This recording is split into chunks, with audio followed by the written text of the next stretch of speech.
वन्दे नित्यानन्दसहोदितम् श्रीनन्दनन्दनं वन्दे राधिका चरणद्वयम् गोपीजनसमायुक्तं वृन्दावनमनोहरम्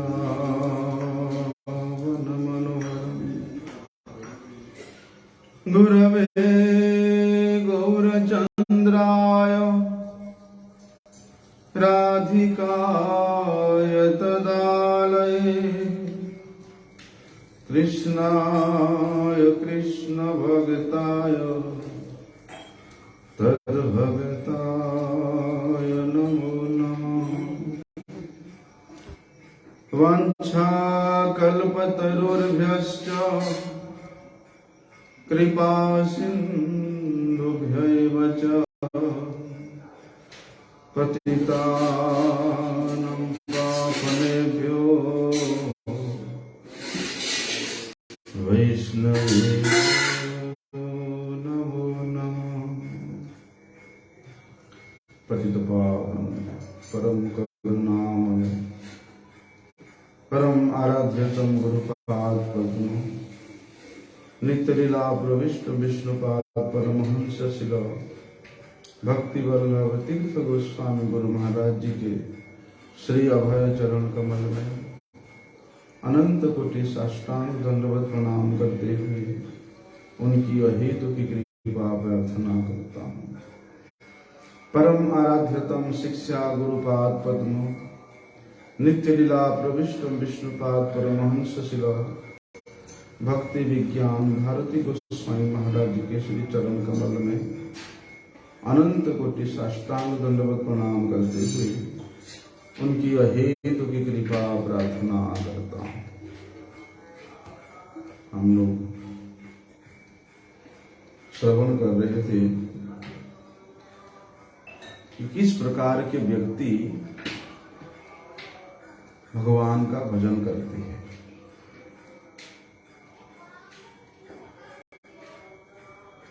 कहते हैं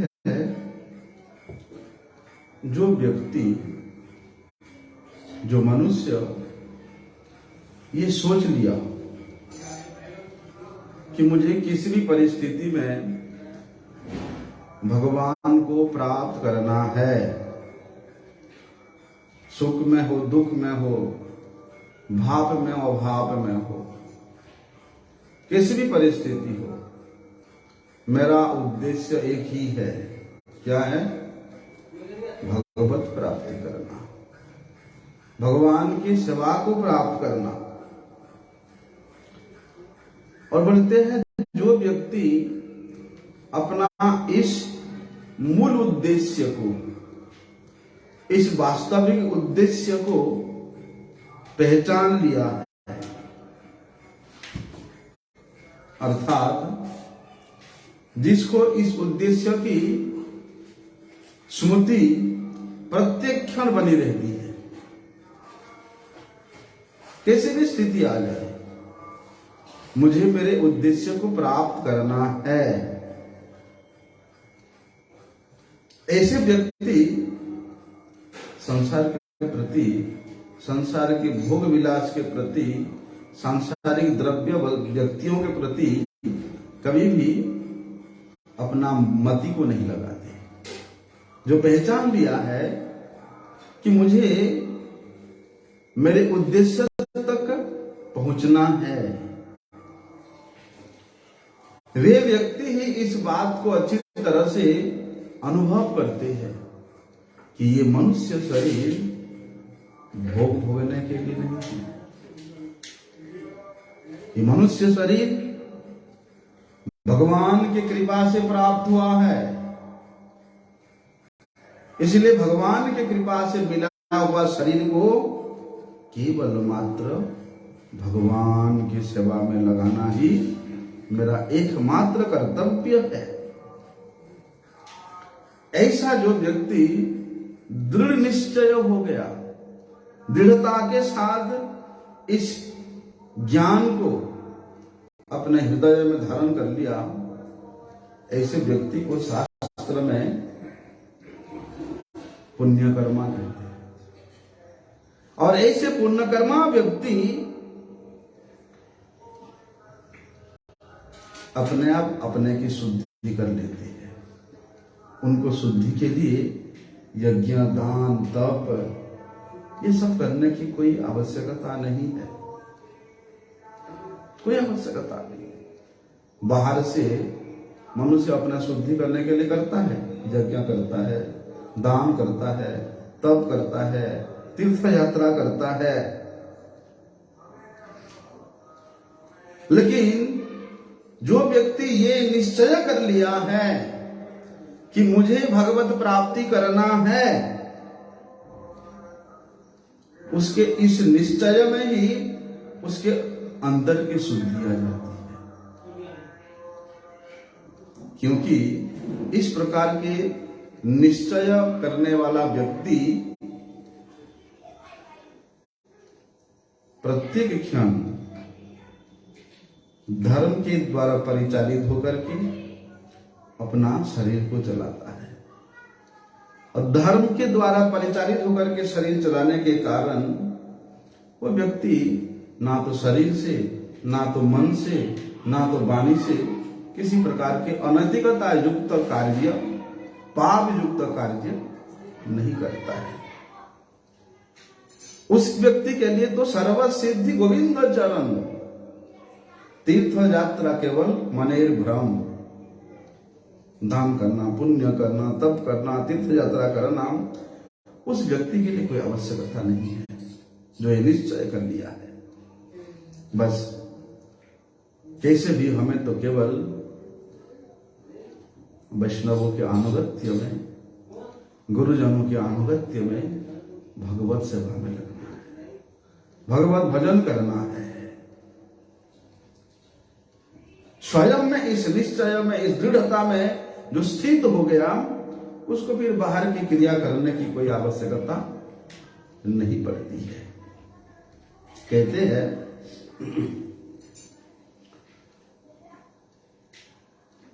इसका बोलने का मतलब यह है कि अंतर्गतम पापम,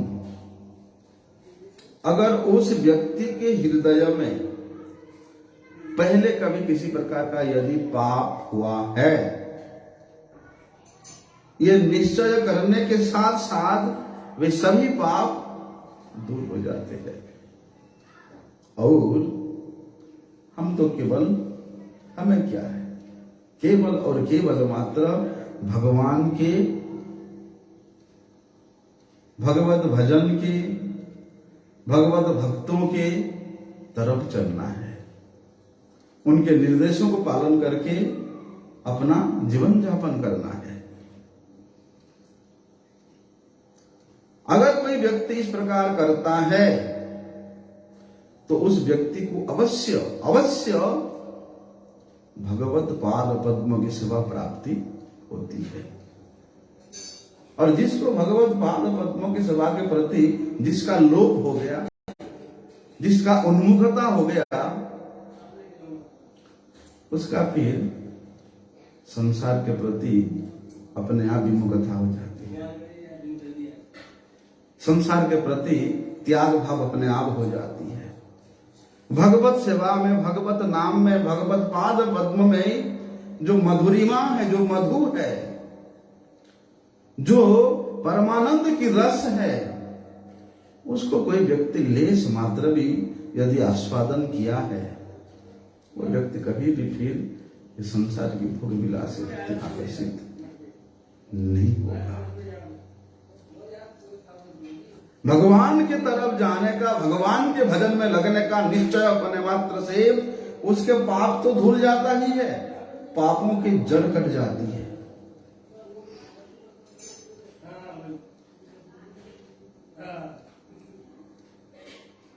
तो बोलना थोड़ा धीरे बोले।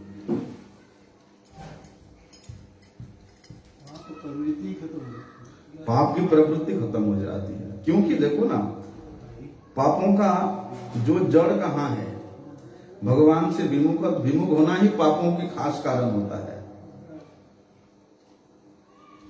भगवान से विमुख व्यक्ति ही पापों में लगा रहने के लिए अपना समय को लगाता है।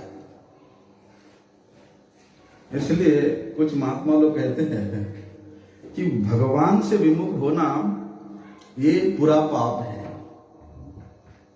और दुर्गुण में, दुराचार में लगे रहना ये आधा पाप है। ऐसे ही भगवान के भजन में लगे रहना या भगवान के तरफ जाने का निश्चय करना, भगवान के सेवा में अपने आप को लगाने के लिए दृढ़ वृत्ति होना, ये तो पुण्य से भी ऊपर सुकृति है। उस सुकृति के फलस्वरूप उस जीव के हृदय में इस प्रकार की निश्चयात्मिका बुद्धि होती है। सद्गुण में रहना, सदाचार में लगे रहना, इसको आधा पुण्य मानो, लेकिन मैं भगवान का भजन करूंगा इस प्रकार का निश्चय करना परिपूर्ण पुण्य है, संपूर्ण पुण्य है।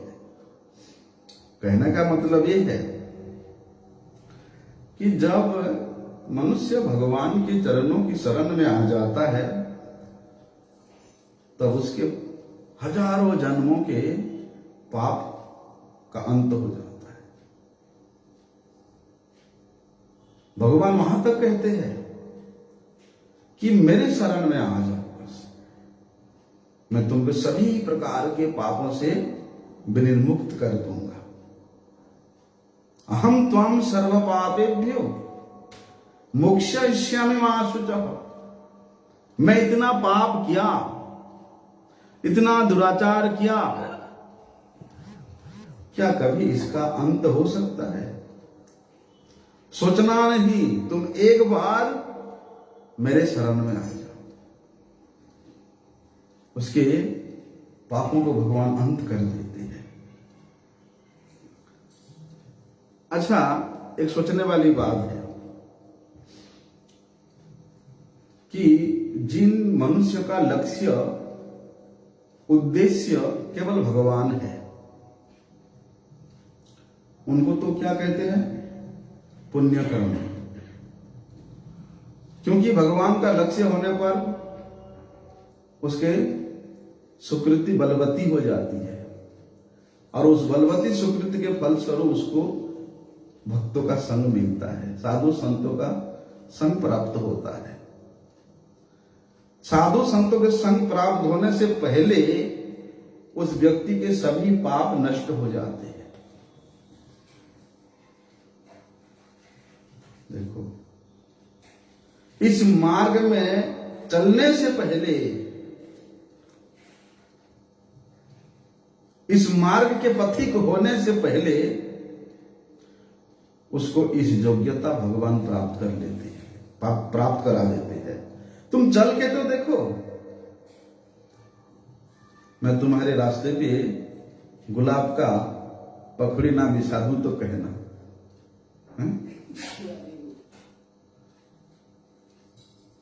शुद्ध होकर के, पापों से विनिर्मुक्त होकर के इस पथ के पथिक हुआ जाता है। यदि भगवत प्राप्ति ही उस व्यक्ति का एकमात्र लक्ष्य है तो फिर पुराने से पुराने उसके संस्कार का पाप रहेगा, ऐसे नहीं है। सभी के सभी पाप नष्ट हो जाता है।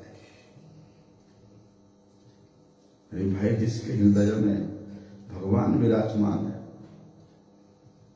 वहां पाप रह सकता है? उस पाप को नष्ट कर देते हैं। कहते हैं कि विकर्म यच्युत्पतितं कथंचित् धुनोति सर्वं हृदि सन्निविष्टः। अपने हृदय में भगवान को अनुभव तो करो, अपने हृदय रूप मंदिर में भगवान का अर्चन तो करो। देखो देखो, तुम्हारे सभी पाप भगवान नष्ट करते कि नहीं करते?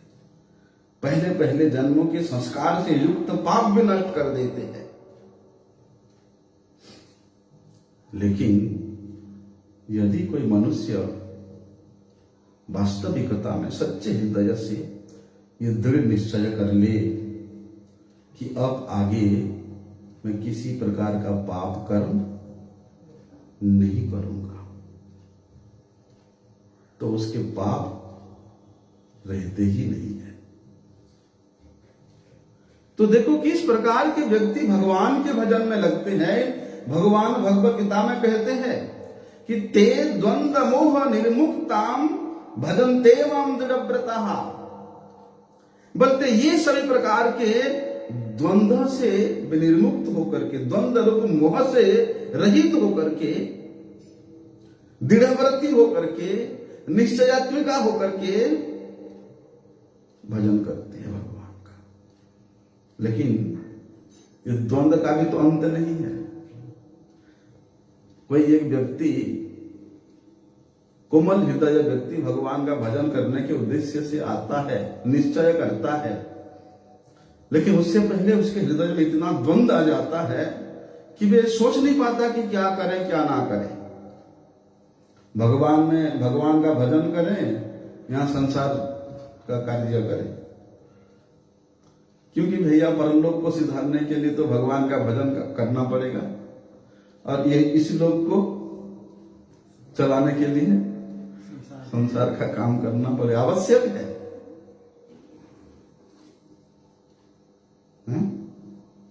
है कि नहीं?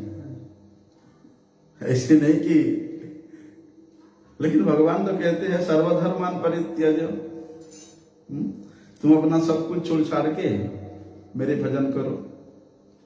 अनन्य चिंता जंतु माम, सब कुछ चिंता को छोड़ करके मेरे ही चिंता करो, तो मैं तुम्हारे रोजी रोटी का इंतजाम कर दूंगा, तुम्हारे पहनने रहने से का इंतजाम कर दूंगा। क्या भगवान के इस बात में हमारा इतना अनन्यता युक्त विश्वास है? अगर होता तो फिर हम संसार के काम में नहीं लगते हैं? यह द्वंद्व में मनुष्य फंस जाता है। दूसरा, अनेक संप्रदाय है, वैष्णव है, शैव है, शाक्त है, गानपत्य है, सौर है, अनेक संप्रदाय है। किस संप्रदाय में चले, किन संप्रदाय में ना जाएं, किस संप्रदाय के नियम को पालन करें, किन संप्रदाय के गुरु को ग्रहण करें, हैं? इस द्वंद्व में फंस जाता है। कई बार शास्त्र तो वर्णन करता है कि भगवान का तो 3 रूप है, परमात्मा ब्रह्मेति परमात्मेति भगवानेति शब्दति। तो भगवान के उस परमात्मा स्वरूप का, ब्रह्म स्वरूप का या साक्षात भगवत स्वरूप का किस स्वरूप को मैं किस सिद्धांत को ग्रहण करूं? है तो एक ही भगवान, लेकिन वे 3 रूप में, ब्रह्म के रूप में, परमात्मा के रूप में और भगवान के रूप में अपना प्रतीति दर्शा रहे हैं। यद्यपि ब्रह्म स्वरूप को प्राप्त करने का पथ अलग है, परमात्मा स्वरूप को प्राप्त करने का पथ अलग है, और भगवत स्वरूप को प्राप्त करने का पथ अलग है, लेकिन निर्देश तो करता है, उनके ही प्रतीति है, उन भगवान के ही तीनों प्रतीति है। तो किस प्रतीति का भजन करें, किस सिद्धांत को अपनाएं, इस द्वंद्व में मनुष्य फंस जाता है। भगवान की प्राप्ति के लिए, परमात्मा की प्राप्ति के लिए अनेक योग है। हम लोगों ने भगवत गीता में देखते हैं, भक्ति योग है, ज्ञान योग है, कर्म योग है, ध्यान योग है, हठ योग है, लय योग है, मंत्र योग है, ऐसे कई मार्ग हैं। तो वास्तविक संग के अभाव के कारण व्यक्ति इस द्वंद्व में फंस जाता है कि किस मार्ग पर चले, किस योग में हम युक्त हैं, किस मार्ग पर ना चले, इसमें फंस जाता है। फलस्वरूप वो व्यक्ति चाहते हुए भी अपनी वास्तविक मंगल के रास्ते से भटक जाता है। कोमल श्रद्धा युक्त होने के कारण उसको जिस प्रकार के संग मिलता है, जिस प्रकार के ज्ञान मिलता है, जिस प्रकार के उसको पथ मिलता है, उस पथ पे भी चल पड़ता है।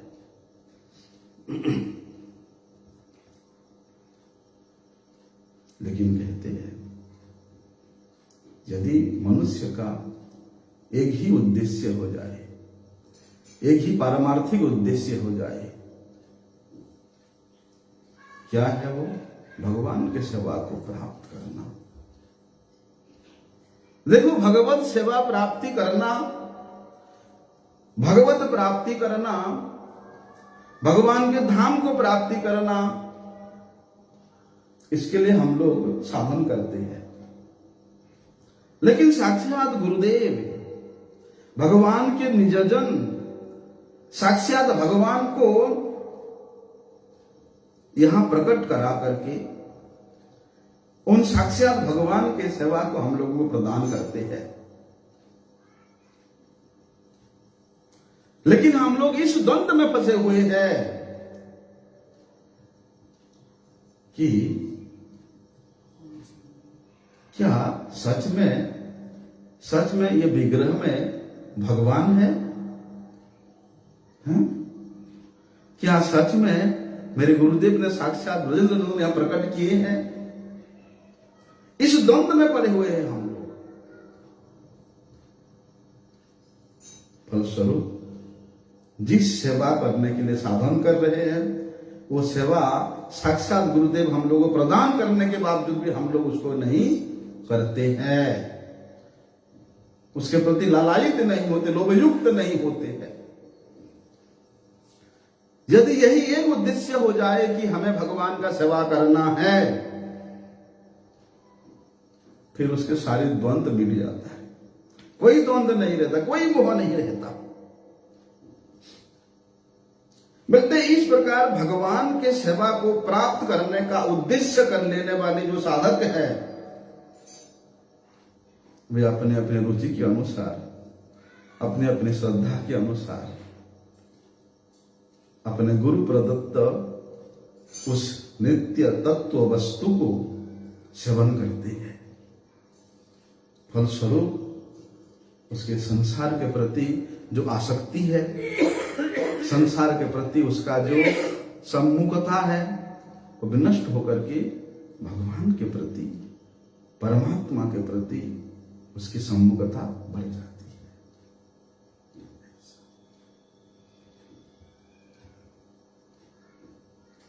जितने भी उपासना की पद्धति शास्त्र में बताया है और भगवान के ये तीनों प्रसिद्ध को प्राप्त करने का मार्ग बताया है, बोलते उन पद्धतियों में, उन साधनों में, उस पथ में, उस सिद्धांत में कौन सा श्रेष्ठ है, वो तो संग के अनुसार ही अनुभव होता है।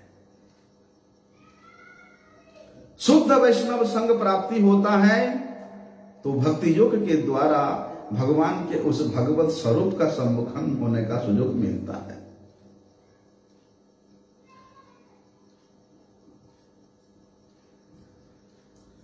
देखो, हम लोग कई बार निंदा करते हैं कर्म योग की, ज्ञान योग की, ध्यान योग की, हठ योग की निंदा करते हैं, उसको 2 नंबर की बताते हैं। भाई ठीक है, तुमको श्रेष्ठ संग मिला, तुम उत्तम संप्रदाय पे हो और भगवान के श्रेष्ठ स्वरूप, भगवत स्वरूप का आराधना कर रहे हो। इसका मतलब ये नहीं है कि भगवान के जो दूसरे 2 प्रतीति है, ब्रह्मेति परमात्मेति, उस ब्रह्म की उपासना करने वाला, उस परमात्मा की उपासना करने वाला को आप निंदा करोगे। है तो वही भगवान की पद्धति ही है ना, भगवान की प्रतीति ही है ना, कैसे निंदा कर सकते हैं? लेकिन उस साधना में भी, उस पद्धति में भी, उस मार्ग में भी भगवान के किस रूप का, किस स्वरूप का, किस शक्ति का, किस आनंद का, किस रस का अनुभव होता है, उसका विचार करने योग्य है। जो श्रेष्ठ रस है, जो श्रेष्ठ स्वरूप है, जो श्रेष्ठ तत्व है, वह सच्चिदानंद घन भगवान नंद नंदन श्री कृष्ण चंद्र। ठीक है, आप उस श्रेष्ठ रस के, श्रेष्ठ माधुर्य स्वरूप के तत्व का उपासना कर रहे हैं। इसका मतलब ये नहीं कि आप दूसरे दूसरे पद के साधकों का निंदा करोगे, उनको 2 नंबर का बतलाओगे, ऐसा नहीं। बल्कि इस प्रकार के सभी दोष और द्वंद से वे साधक निर्मुक्त हो जाता है, जो जिसका उद्देश्य केवल मात्र भगवत सेवा, भगवत चरण प्राप्ति ही होता है। यदि हम लोग भगवान के उन प्रतीतियों का, ब्रह्मेति परमात्मेति, ब्रह्म प्रतीति का, परमात्मा प्रतीति का यदि हम लोग निरादर करेंगे, तो भगवान का जो वास्तविक रूप है, जो माधुर्य अमृत रूप है, उसका अनुभव नहीं कर सकते, नहीं होगा। जिस प्रकार जीवे सम्मान दिवे जाने कृष्ण अधिष्ठान, प्रत्येक जीव को, चाहे वो शराबी हो, चाहे वो ब्राह्मण हो, चाहे वो क्षत्रिय हो, चाहे वो वैश्य हो, चाहे वो शूद्र हो, चाहे वो हाथी हो, चाहे वो कुत्ता हो, चाहे कोई भी जीव हो,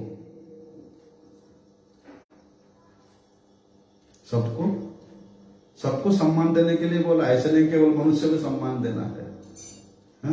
सुनीचे सपाके च पंडितः समदर्शिन, सभी में श्री कृष्ण के अवस्थान को देख करके जिस प्रकार सम्मान करते हैं, उसी प्रकार भगवान के इन पद्धतियों का भी, भगवान के इन प्रतीतियों का भी, जैसे कहते हैं ना, ठीक है भैया हम लोग देवी देवताओं को उपासना नहीं करते, इसका मतलब ये नहीं है कि देवी देवताओं को आप तुच्छ समझ करके उनके सामने से जाते हुए उनको निरादर करोगे, उनका निंदा करोगे, नहीं।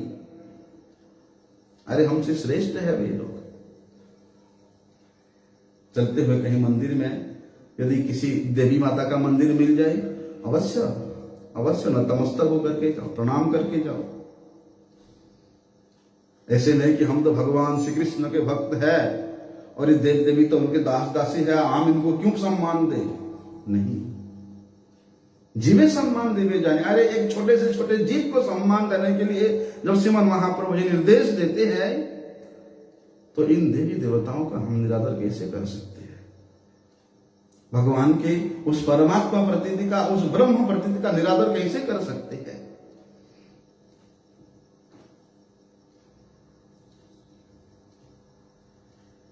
ऐसा। इसलिए देखो, प्रत्येक मनुष्य का एक स्वभाव होता है, उसका एक प्रकृति होता है। क्या?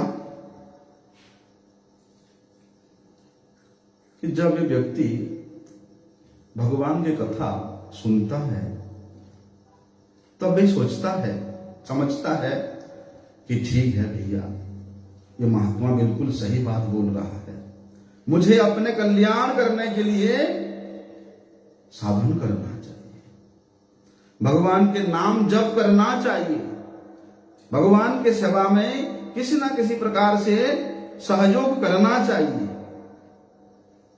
जब किसी संत पुरुष के मुख से कथा सुनता है, भगवत कथा सुनता है, तो उसको ये अनुभव होता है, ये अनुभव भी होता है, क्योंकि मनुष्य जीवन का सफलता केवल मात्र भगवत भजन में ही है। लेकिन सोचना और उसको व्यवहार में लाना आकाश पाताल का अंतर है। जब बात उसको व्यवहार में लाना आता है, आचरण में लाना आता है, निष्ठा में लाना आता है, तब ये क्या सोचता है, साधन भजन से क्या होगा? जब वहां कथा सुन रहा है तो सोचता है कि मुझे साधन भजन करके मेरे मनुष्य जीवन को साफल्य मंडित करना है। लेकिन जब उसको घर में आकर व्यवहार में लाता है, तो व्यक्ति सोचता है क्या होगा साधन भजन करके, जब बुढ़ापा आ जाएगा तब देख लेंगे। अरे भाई संसार के काम तो करना ही पड़ेगा। क्यों करना पड़ेगा? क्योंकि संसार में बैठे हैं, और संसार में बैठे हैं तो यहाँ खाने पीने पहनने रहने सहने का वस्तु की आवश्यकता तो पड़ेगी या पड़ेगा। उसके बिना संसार चलेगा नहीं, कैसे काम चलेगा उसके बिना। इसलिए जब व्यवहार की बात आता है तब ये सोचता है संसार का काम तो मुख्य रूप से रखना ही पड़ेगा।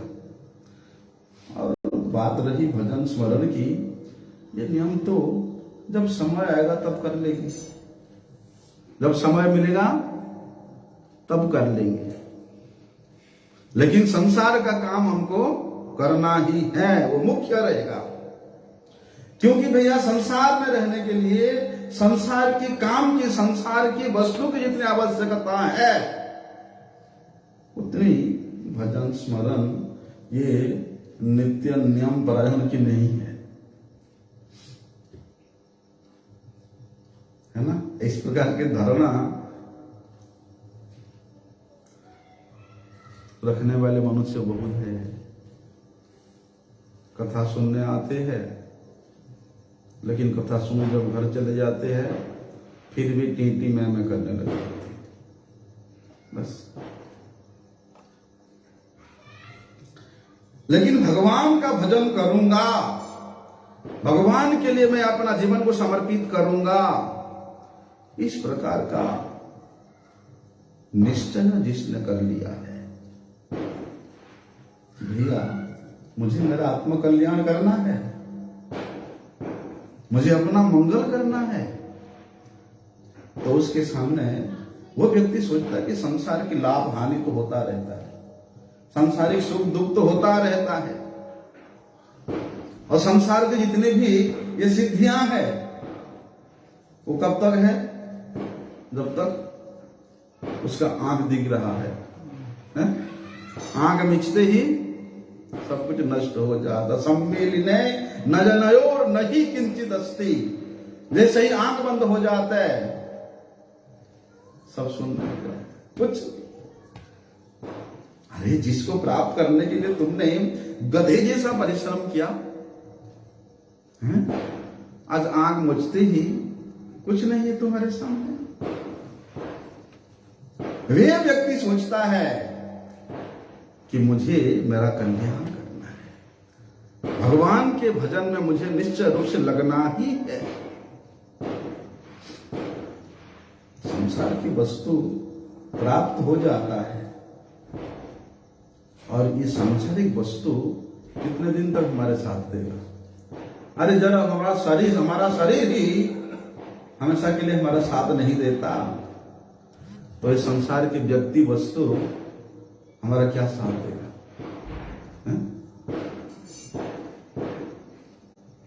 इसलिए इस प्रकार का विचार करके केवल मात्र अपने आत्म कल्याण के लिए, भगवत भजन के लिए जो व्यक्ति लग जाता है, उसको भी मान सम्मान, आदर निरादर, लाभ हानि, इसके प्रति ध्यान नहीं जाता है ध्यान। बल्कि इस प्रकार के व्यक्ति द्वंद्व मोह से छूट जाते हैं, और ऐसे द्वंद्व मोह से विनिर्मुक्ता जो पुरुष है वे भगवत भजन करने में दृढ़व्रती होते हैं, दृढ़व्रता होते हैं कि मुझे केवल मात्र भगवान का भजन करना है, और मेरा दूसरा कोई लक्ष्य, दूसरा कोई उद्देश्य नहीं है।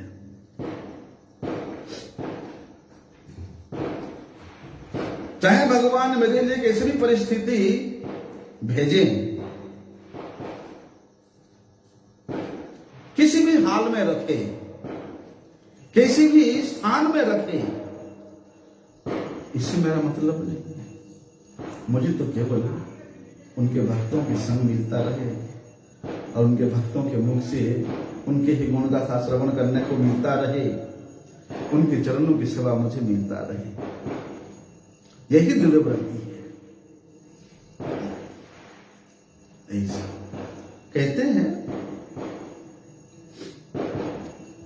बहुत से शास्त्रों में, बहुत से संतों ने, स्वयं भगवत गीता में भी इस बात को विशेष रूप से कहा गया है कि भैया जो पापी व्यक्ति है वो व्यक्ति कभी भी भगवान में नहीं लगता, भगवत भजन में नहीं लगता। ये तो स्वाभाविक के सामान्य सा नियम है कि पापी व्यक्ति पाप प्रवृत्ति के कारण, पाप स्वभाव के कारण उसको भगवत भजन करने में रुचि नहीं होता है। लेकिन कहते हैं कितने बड़े से बड़े पापी व्यक्ति भी क्यों ना हो, वे 1000 प्रयास भी कर ले भगवान से विमुख होने का, भगवान से कभी विमुख हो ही नहीं सकता। हम लोग सुनते हैं ना, जगाई माधई इतने पापी थे, इतने पापी थे कि उनके पापों का कोई कल्पना ही नहीं कर सकता। लेकिन क्या हुआ, इतने बड़े पापी होने पर भी क्या वे जगाई माधई अपने स्वरूप धर्म से विमुख हुए? आए कि नहीं? इसलिए कितने बड़े पापी भी क्यों ना हो, वो भगवान से विमुख नहीं हो सकता, वे भगवान से अलग नहीं हो सकता। क्यों? क्योंकि जीव वो साक्षात भगवान का अंश है। अंश अंशी से कभी अलग नहीं हो सकता।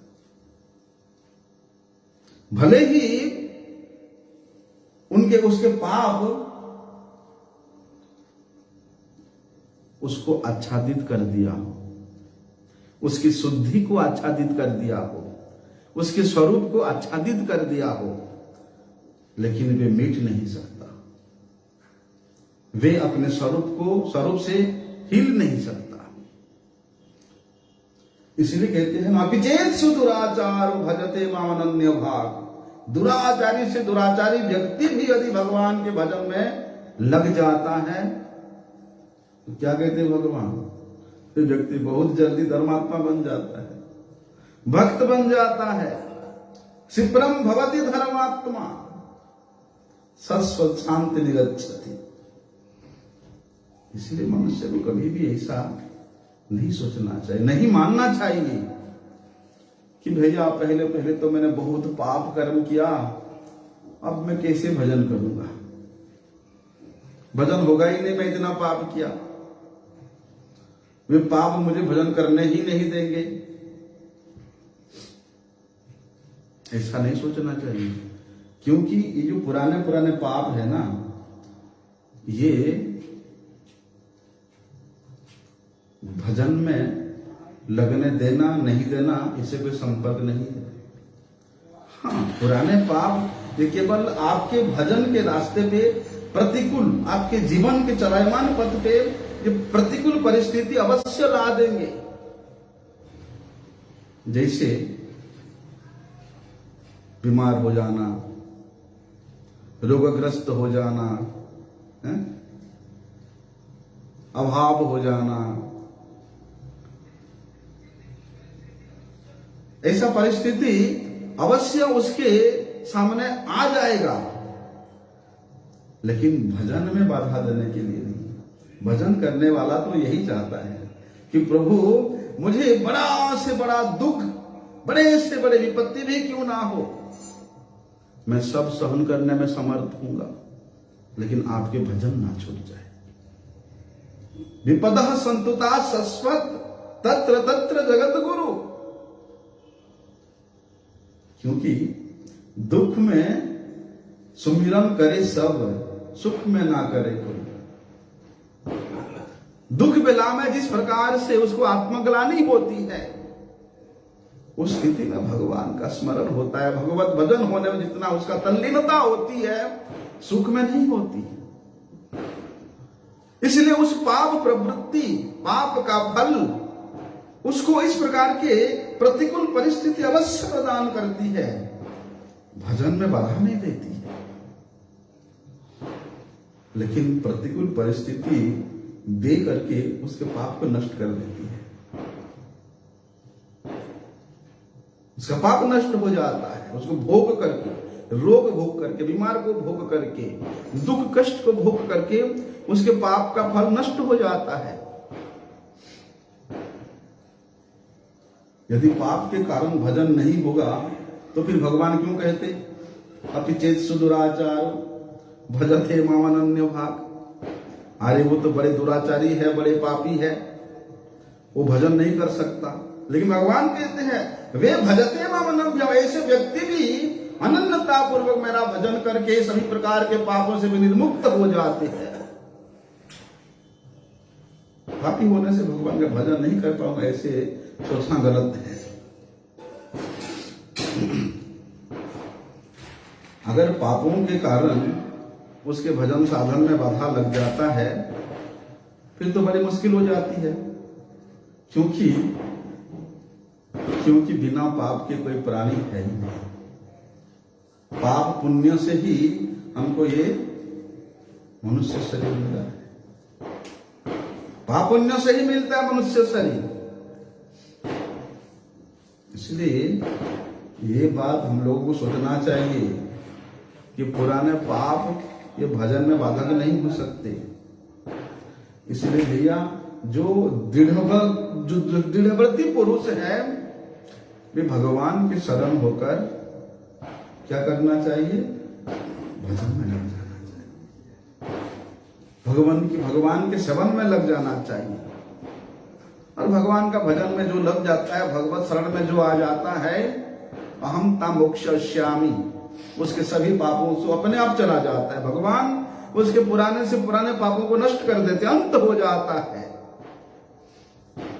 इसलिए भैया ये मनुष्य शरीर भगवान का भजन करने के लिए मिला है। और ये जो परिस्थितियां हैं, सुख दुख भाव अभाव, धनी गरीब, ये जो परिस्थितियां हैं ये केवल ये शरीर तक रहती है, शरीर के लिए है।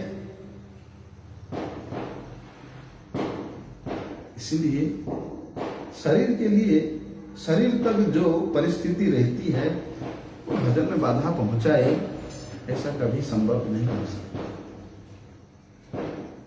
लेकिन हम लोग जब ये सोचते हैं कि मैं ही शरीर हूं, शरीर के द्वारा जितना भी किया हुआ सब मेरा है, जब हम इस मैं और मेरे चीज में पड़ जाते हैं तब वे पाप की परिस्थितियां उसको भजन से दूर कर देते हैं। क्योंकि भजन होगा ही नहीं जब मैं और मेरे भाव उस जीव का रहेगा, तब तक भजन में चल नहीं सकता, भजन के पथ पे अग्रसर नहीं हो सकता। जब मैं मेरे भाव रहेगा तब तक तो उसको आदिदेविक, आदि भौतिक, आध्यात्मिक, ये तीनों ताप पाप के फल के रूप में उसको सताते रहेंगे। लेकिन जो भगवत भजन करने वाला संत है उसको किसी प्रकार के ताप विचलित नहीं कर सकता, नहीं कर सकता। इसलिए कहते हैं यदि जीव का, मनुष्य का सकाम कर्म के प्रति उसका मुख्य रूप से पुण्य अर्जित करने का रहता है तो ज्यादा से ज्यादा वे जीव उस सकाम पुण्य कर्म के कारण स्वर्ग तक जाता है।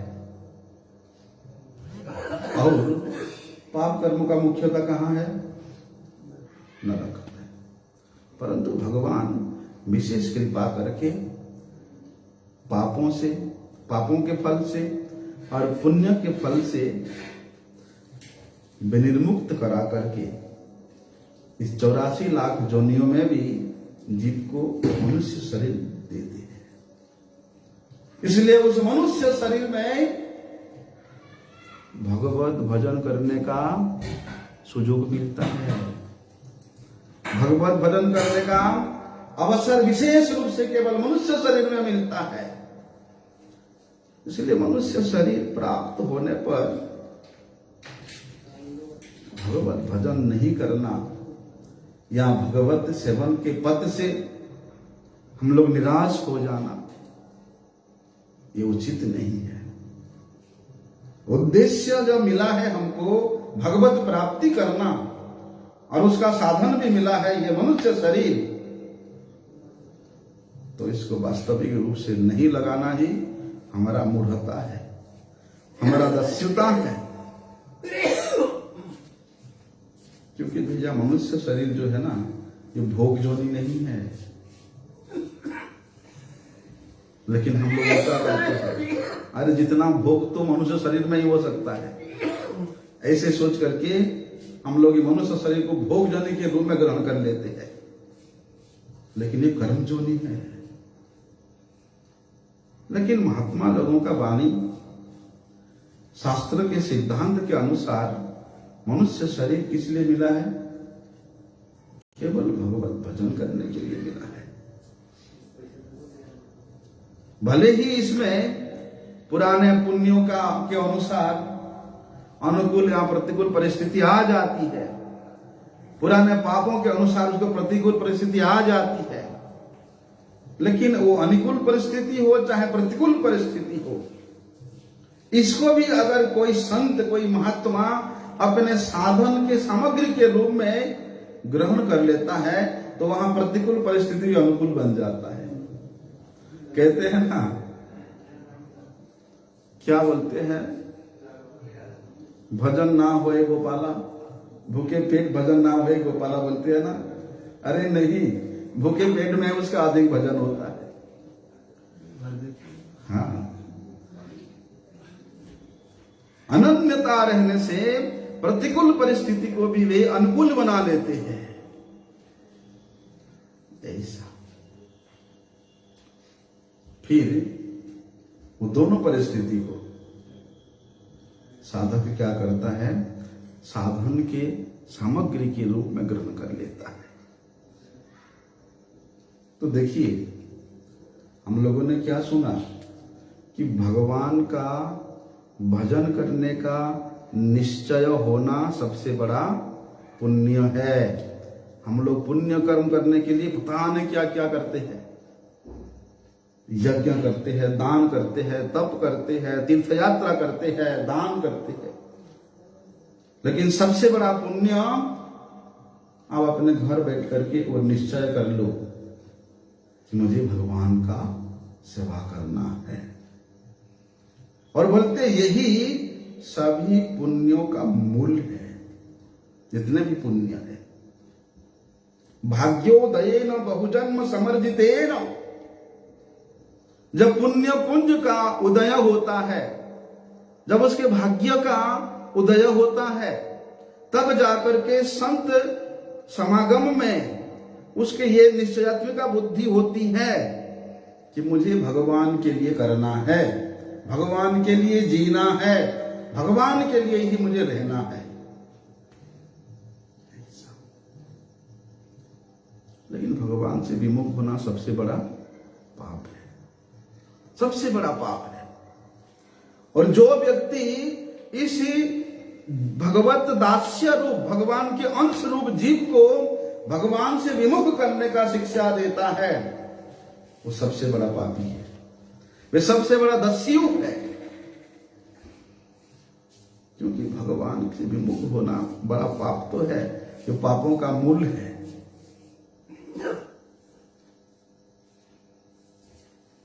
जो मनुष्य का पाप नष्ट हो गया है, मतलब जो संसार से विमुख होकर के भगवान के भजन में लगने के लिए निश्चय कर लिया है, वे व्यक्ति ये सभी द्वंद्व से, राग द्वेष, हर्ष शोक, सुख दुख, मान सम्मान, ये सब द्वंद्व से रहित होकर के वे भगवान का भजन करते हैं,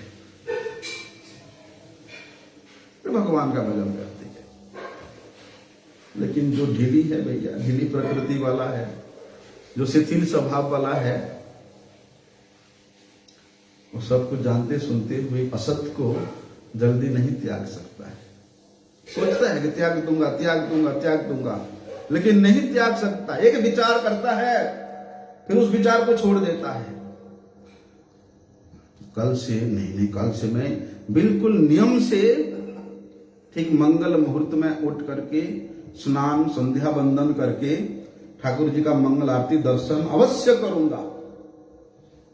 ये विचार करता है, निश्चय करता है, लेकिन ढीली प्रकृति वाला होने के कारण 1-2 दिन करके बस फिर सो जाएगा।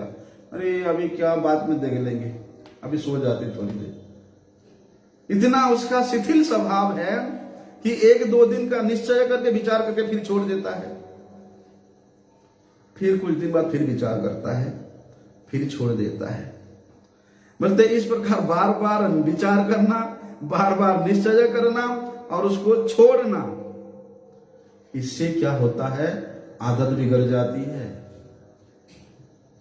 और आदत बिगड़ जाने से फिर क्या होता है भैया, वो तो आप लोग जानते हैं। असत्य को त्याग करने का उसका सामर्थ्य कम हो जाता है, वो असत को त्याग नहीं कर पाता है। अगर वे व्यक्ति असत्य को त्याग देता है तो उसके सब त्याग देता है, लेकिन स्वभाव तो उसका नरमी है, मतलब ढीली स्वभाव है।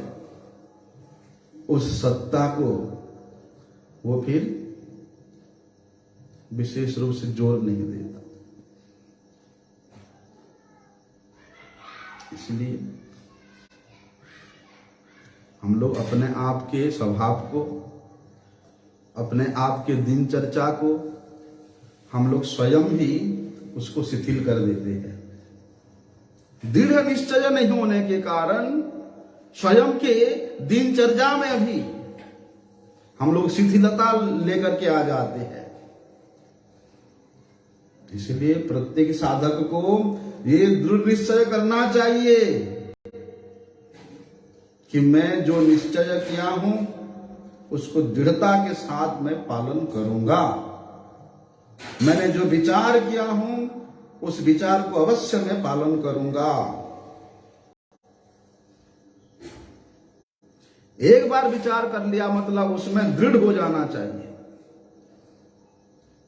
छोड़ना नहीं चाहिए। अरे छोटी छोटी बातें, छोटी सी छोटी जो वस्तु है, छोटी सी छोटी जो बात है, अगर उसमें हम लोग पक्का करने के लिए सोचते हैं और बोलते पक्का करूंगा, पक्का पक्का मान लो, और ये तो विशाल बृहत वस्तु भगवत प्राप्ति है, इसमें दृढ़ता के बिना कैसे हो सकता है, इसमें निश्चयता के बिना कैसे चल सकता है। तो ते द्वंद्व मोह निर्मुक्ता भजन्ते माम दृढ़ व्रताः। इस प्रकार द्वंद्व और मोह से निर्मुक्त होकर के दृढ़ निश्चयात्मिका बुद्धि वाला व्यक्ति